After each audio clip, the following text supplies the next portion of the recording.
The restaurant had been silent for 3 seconds before anyone realized why. Not the polite silence of a fine dining establishment, not the hushed reverence of wealth at rest. This was the silence of 47 people simultaneously deciding not to breathe, because Kang Tae-hyun had walked through the door. It spread like a cold front, table by table, from the entrance outward. Forks lowered. Conversations evaporated mid-sentence. A sommelier who had been mid-pour simply stopped, wine hanging in the air above the glass, as if physics had taken a moment to reconsider. He moved like a storm given human form. Black coat. Cold eyes. 3 men flanking him in perfect formation, their hands loose at their sides, the way hands are loose when they are always ready. The maitre d' did not check the reservation. He simply stepped aside and pressed himself against the wall, and the path to the VIP section cleared as if the crowd had practiced this exact choreography. No one spoke his name, aloud. They didn't need to. The whispers moved faster than sound. "It's him. Don't look directly. Is that? Yes. Yes, it is." In the kitchen, separated from all of this by 2 steel doors and the noise of industrial dishwashers, Zuri Kim was elbow-deep in soapy water and thinking about nothing except whether she could afford to replace Jae-min's sneakers before his birthday. She had been working the closing shift for 8 months, had memorized every crack in the floor tiles, had learned to tune out the noise from the dining room, the way you learn to tune out traffic when you live near a highway. She did not hear the silence fall. She did not know that her son, who was supposed to be asleep in the staff break room 2 doors down, had pushed open a door he was tall enough to reach now, wandered through a hallway, and toddled on unsteady legs directly into the most dangerous room in Seoul. The child was 2 years and 4 months old. He had his mother's wide, curious eyes and a smile that arrived on his face with the slowness of sunrise, lazy and warm and total. He did not understand what suits meant, or what the cold expression on the tall man's face was communicating to the room. He understood only that the tall man smelled faintly of cedar, the same way the stuffed bear on his bed smelled, and that the tall man's leg was exactly the right height for hugging. So he hugged it, both arms, cheek pressed to the man's knee, with absolute commitment, the way only a child or a saint can commit to anything. 2 guards moved at the same instant, hands already reaching. Kang Tae-hyun's voice came out like a blade hitting stone. "Don't." They stopped. The child looked up. He had the pure, unearned confidence of someone who has never been told no by the universe, who has never encountered a face that was not softened by the sight of him. He blinked his enormous eyes at the man above him. He considered the man's expression with the philosophical seriousness that toddlers reserve for the truly important questions. Then he said it. Dada. The word was so small, so simple. 2 syllables that meant nothing and everything, that children say to strangers sometimes without malice, without understanding, without the faintest concept of what they are detonating. Every person in that room who was still breathing stopped. Kang Tae-hyun, the man they called the Ice King, the man who had restructured the entire criminal landscape of 3 districts by the age of 32, the man who had not shown a flicker of emotion at his own father's funeral, went absolutely, completely still. Something moved across his face. It was not softness. It was not warmth. It was something older and more dangerous than either of those things. Recognition. He stared down at the child. The child stared back up at him, still holding onto his leg with both small fists, grinning now because the tall man had not walked away. Then the tray hit the floor. The crash came from the edge of the dining room near the kitchen entrance, and it shattered the frozen tableau like a stone through ice. Zuri stood at the threshold, one hand still raised in the position it had been in when the tray left her fingers, her face the color of old ash. She had been looking for Jae-min for 40 seconds. 40 seconds of escalating panic, checking under tables in the break room, opening supply closet doors, calling his name in the careful, quiet, loud way you call a child's name when you do not want to alarm anyone, but you are already alarmed.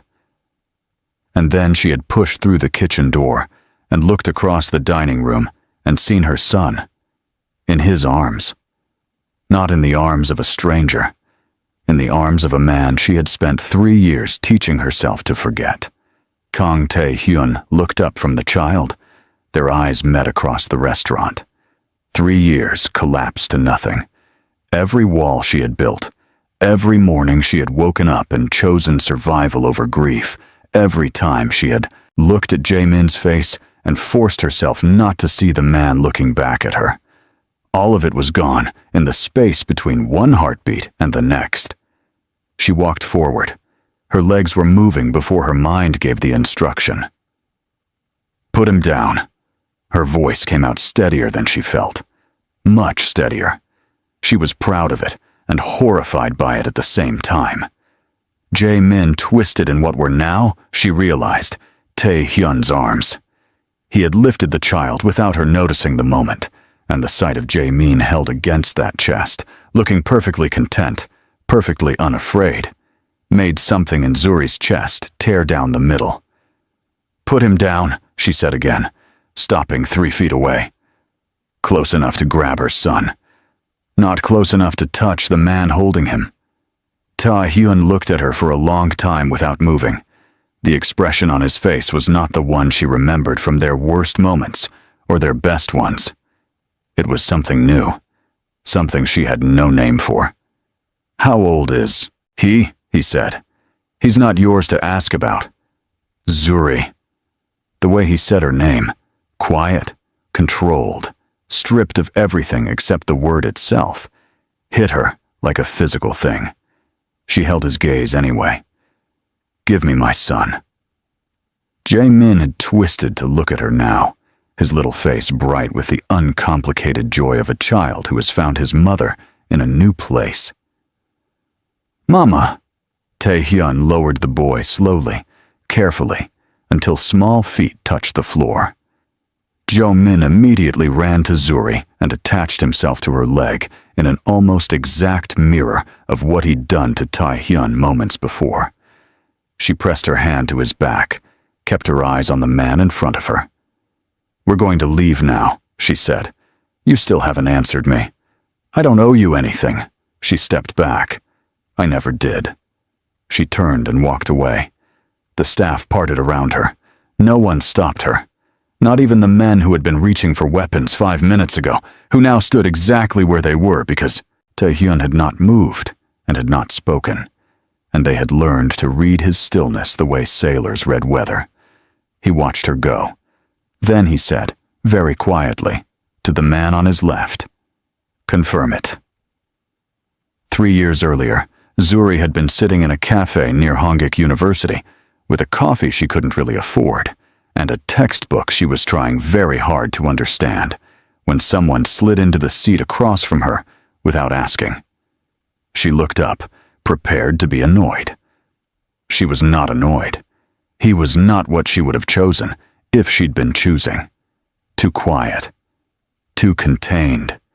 The kind of man who looked at you like he was filing information rather than making conversation. But he had the book she'd been looking for on the library shelf for 2 weeks tucked under his arm, and when she pointed at it with the automatic accusation of a desperate student, he had laughed. Actually laughed, and handed it across the table before she could finish the sentence. I've already read it, he said. Keep it. I can't just take your book. You're not taking it. I'm giving it. That's not how it works. It is when I decide it is. She had given him the look that statement deserved. He had looked back at her without flinching, and then, and this was the thing she had never quite been able to explain, he had smiled. Small and deliberate and entirely real. And she had thought, There is someone inside this person that almost no one gets to see. She had been right, and she had been completely wrong about what that meant. The months that followed were the most careful romance she had ever experienced. He was never casual, never careless. He showed up exactly when he said he would. He listened, like listening was a skill he had decided to master. He asked questions that assumed she was intelligent, which she found, absurdly, more attractive than compliments. She asked him once what he did for work. He said, "Management." She asked what he managed. He said, "Problems." She thought he was being mysterious, in the way people are mysterious when they work in finance or consulting and find their jobs too boring to explain. She did not push. She learned the truth at a charity gala she had no business attending, in a dress he had arranged to appear in her apartment without explanation. She had gone because she was curious, and because he had asked her in that way he had. Not a request, not a command, something in between that made refusal feel like a philosophical error. She had stood in a room full of people whose wealth she could feel like a change in air pressure. And she had heard two men near the bar, voices lowered, talking about Kang Tae-hyun, the way people talk about weather, as a fact of life, uncontrollable and absolute. They found the Daejeon man in the river this morning. And the distribution network? Already transitioned, he doesn't leave loose ends. She had set down her champagne very carefully and found him across the room and looked at him differently for the first time. He had seen her looking, and she had watched him understand, in real time, that she understood. He came to her that night and told her the truth. All of it. The way people confess when they have decided to confess and intend to do it properly. She sat across from him and listened and felt the world she had been building quietly dismantle itself around her. "I want out," he said. "Not today. Not this year. But I want out, and I've never wanted anything before that." "That's not a promise," she said. "No," he agreed. "It's not." She stayed anyway, because she had already seen the person inside the container, and she didn't know how to unsee him, because he was careful with her in a way that felt like it cost him something. Because she was 23 and had never loved anyone with this particular quality of desperation, and she was not yet wise enough to know that love without safety is not love. It's just longing. There were good months.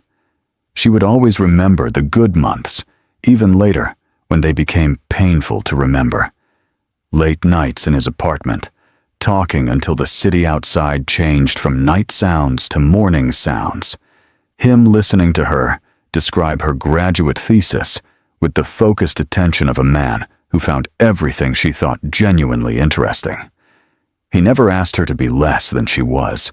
He never required small talk. He met her exactly where she was, which was rarer than it sounded and more valuable than she had known to look for. The gala was 6 weeks later.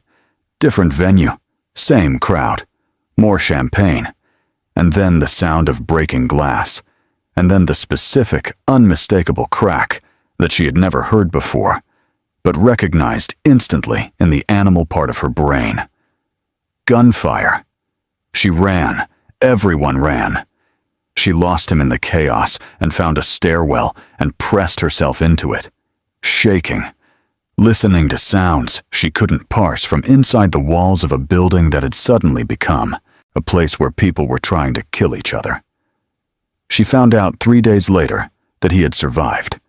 She found out the same day from a conversation she was not meant to hear between two men she should not have been near, in a parking garage below a building she visited for reasons she would never explain afterward, that the men who had tried to kill him knew about her. The woman, the foreign student, she's a liability. Has he moved to protect her? Not yet, which means she's not protected. A pause. Deal with it. She was in her apartment 15 minutes later, packed in 20, gone in 30. She had left a note, 7 words that she had written and thrown away and written again. I heard them. I can't stay. Sorry. She had been 4 weeks pregnant. She didn't know that yet. The DNA results came back on a Tuesday from a sample Tae-hyun's men had gathered from a cup Jae-min had used and left on a table in the restaurant during the confusion of that night. Tae-hyun sat in his office, a room that contained nothing personal, nothing soft, nothing that could be used to understand him, and stared at the number on the paper for a long time. 99.9% probability of paternity. Such a cold, clinical number for such a devastating thing.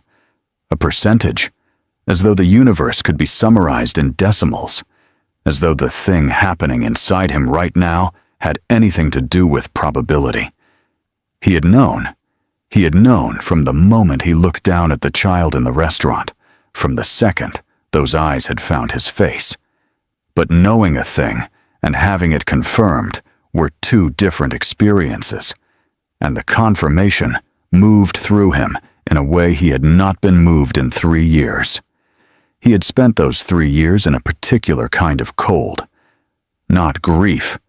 He didn't grant himself the vocabulary of grief, because grief implied a loss he hadn't chosen, and he had told himself she had chosen to leave him, had chosen whatever threat she perceived over, whatever they had been to each other.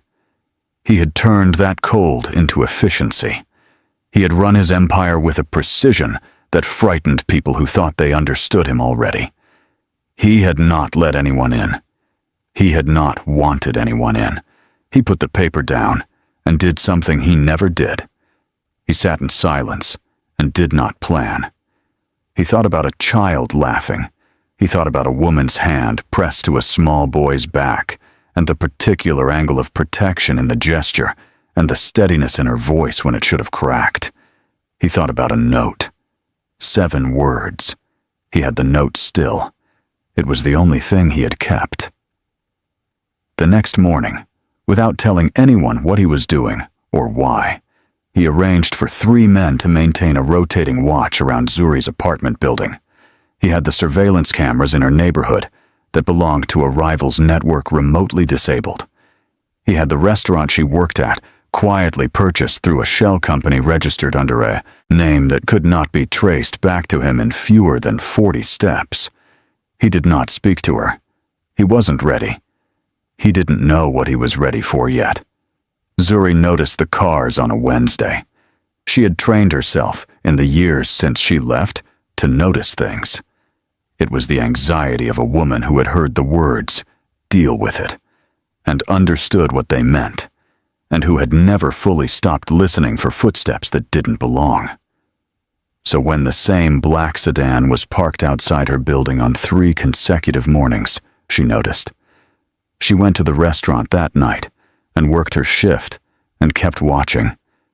And at the end of the night, after the last table had been cleared and the kitchen had gone quiet, she found him already there. He was sitting at a table in the empty dining room as if he owned the place, which she had not yet discovered that he did. His coat was over the back of the chair. His hands were folded on the table. He looked like a man who had been waiting and had decided some time ago that patience was simply a form of will. "You've been watching my building," she said, "protecting it." "I didn't ask for protection." "No," he said. "You haven't asked me for anything in 3 years." He looked at her steadily. "Sit down, Zuri." She didn't sit, but she didn't leave either. She stood on the other side of the table and looked at him across the distance and tried to remember how to be angry. The anger was there. It was real. But there was something else underneath it that she had also never fully managed to bury. "He's mine," Tae-hyun said. "He's mine," she corrected immediately. "He has always been mine. I raised him. I kept him safe. I built a life for him with my own 2 hands, and without a single—" "I know." His voice was quiet. "I know that." He paused. "I want to know why you left." "Because I heard men talking about killing me." He went very still. "In the parking garage below the Lee building, 3 weeks before the gala. 2 men. I didn't know their faces. I knew what they were saying. She held his gaze. They said I was a liability, that I wasn't protected, that they would deal with it. You should have come to me. The sound that came out of her was not quite a laugh.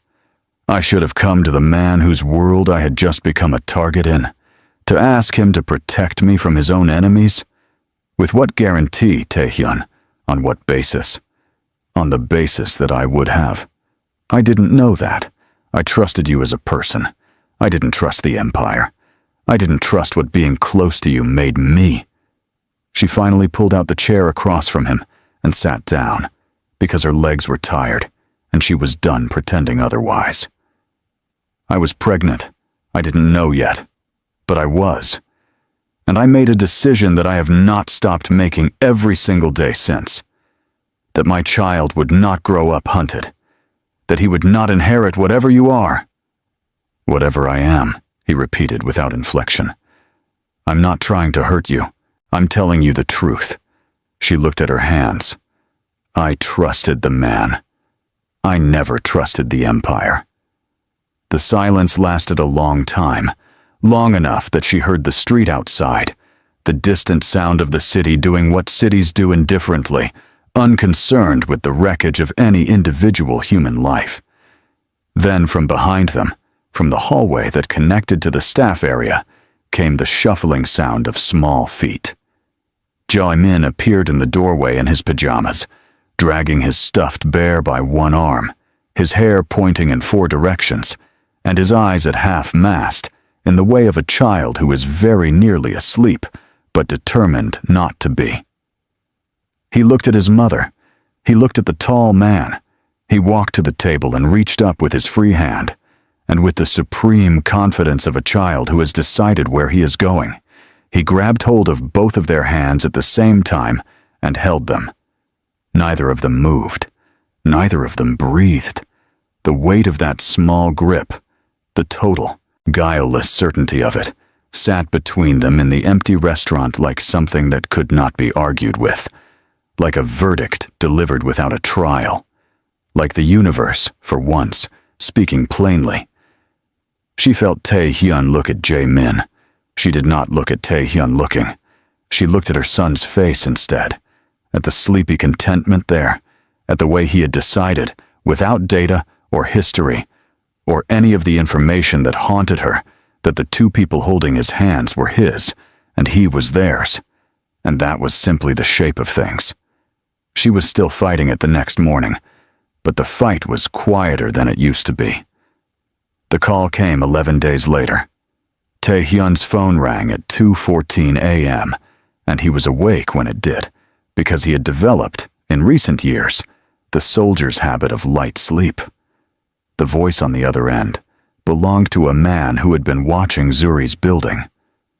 She's gone. Building went dark at 11. We think she was taken from the stairwell.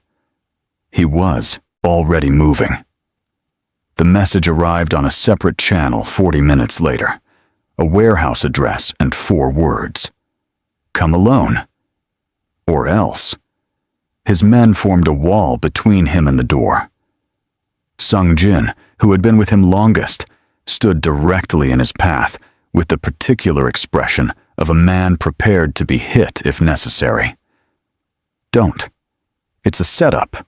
You know it's a setup. Yes. Then you know you can't. My son is home with no mother. The words came out flat and absolute, and Sung-jin looked at him differently when he heard them, not softened, recalibrated. Move. He went alone except for 2 men he stationed outside, which was not alone, but was close enough. The warehouse was on the industrial waterfront, the kind of building that exists specifically to be the setting for events that cannot happen in places where people live. It smelled of metal and standing water. The lights inside were the bare industrial kind that turn everything gray and strip it of dimension. 3 men. 1 of them someone he recognized. Park Chin-woo, who had been running operations in the eastern districts, who had a grievance that was 2 years old and had apparently decided this was the moment to express it. Zuri was against the far wall, zip ties at her wrists, a cut above her eyebrow still bleeding, which meant someone had hit her and she had not gone quietly, which meant she was exactly who he had known she was. Her chin was lifted, her jaw was set. She was clearly in pain and clearly not about to show it to any of these men, and the sight of her like that, defiant in zip ties in a waterfront warehouse, refusing even now to fold, made something in him that had been locked for 3 years simply open. Their eyes met. Hers said, "Don't do anything stupid." "You came alone," Park said, with the satisfied smile of a man who has been correct in a prediction. "I brought myself," Tae-hyun said. "That's usually enough." It wasn't elegant, was not the clean choreography of action cinema. It was the brutal, efficient, deeply unpleasant work of a man who had survived 20 years in a world that selected for the survivable and discarded everything else. He took a bullet high in the left shoulder before he reached Park, which slowed him but did not stop him. And when it was over, when all 3 men were down and he was the only one standing, he walked to Zuri and took the zip ties apart with a knife he had produced from somewhere, and freed her hands and then stood in front of her while she looked at him in the gray light. "You're shot," she said. "Yes." "How bad?" "Manageable." "That is not a medical assessment." "No," he agreed. "It isn't." She pressed her hand against his shoulder, over the wound, not gently, because pressure mattered more than comfort, and he watched her do it with the expression of a man who is very carefully not letting himself feel something he very clearly feels. "I chose you," he said. "In there. When they said they'd give back the territory, give back everything. If I walked away, I chose you. I want you to know that." She looked up at him. Her face was streaked with blood and the specific exhaustion of a woman who has been terrified and fought it and won. And she was the most real thing he had ever seen. "I know," she said quietly. The weeks after were not easy. They were not a resolution, because real things don't resolve the way stories suggest they do. They shift and rearrange and demand ongoing negotiation. Zuri told him, in the hospital room, while his shoulder was being seen to, that she would not raise Jae-min inside the life, that this was not conditional, not flexible, not a starting position in a negotiation, that if he wanted to be in his son's life, and she had watched his face when he first held the boy properly, in the car on the way back from the warehouse, Jae-min asleep against his chest, as if he had always been there, then the life could not be in her son's life. He looked at her for a long time. "I'll need time," he said finally, "to transition properly, to protect the people who depend on operations, to do it in a way that doesn't create a vacuum that makes everything worse." "How much time? 8 months? Maybe 6, if everything holds." She considered this. It was not what she wanted. It was real, and she had learned the difference between what she wanted and what was real sometime around the 2nd month of single motherhood, when Jae-min had croup and she had no one to call at 3 a.m. Real was the currency she dealt in now. 6 months, she said, and I want to be able to verify it. He almost smiled. "You're negotiating with me." "I'm negotiating for my son." She met his eyes. Don't mistake the two. He began the dissolution of operations the following week. He handed control to Sungjin with conditions that were, by the standards of what they were, genuinely reformist. A slow contraction toward legitimacy, no expansion, a timeline for exit that had teeth. Sungjin accepted without complaint because he had watched Tae-hyun walk into a warehouse alone for a woman and a child, and come out the other side changed in some fundamental way that had nothing to do with the bullet in his shoulder. and he understood, in the way men who have fought alongside someone understand things, that arguing was pointless. 6 months later, on a morning in early spring, Jae-min ran across a garden. Not a manicured garden, a slightly overgrown one, grass just a little too long, flower beds in the early chaotic stage of someone learning to tend them, the whole thing possessed of the beautiful imprecision of a life being built rather than displayed. A countryside estate that Tae-hyun had bought, not for its grandeur, but for its walls. Real, solid, private walls, and for the distance it put between Jae-min and everything they were both trying to leave behind. Ta-hyun was sitting on the low stone steps with something that had previously been a toy and was now distributed across an area of approximately 4 square feet.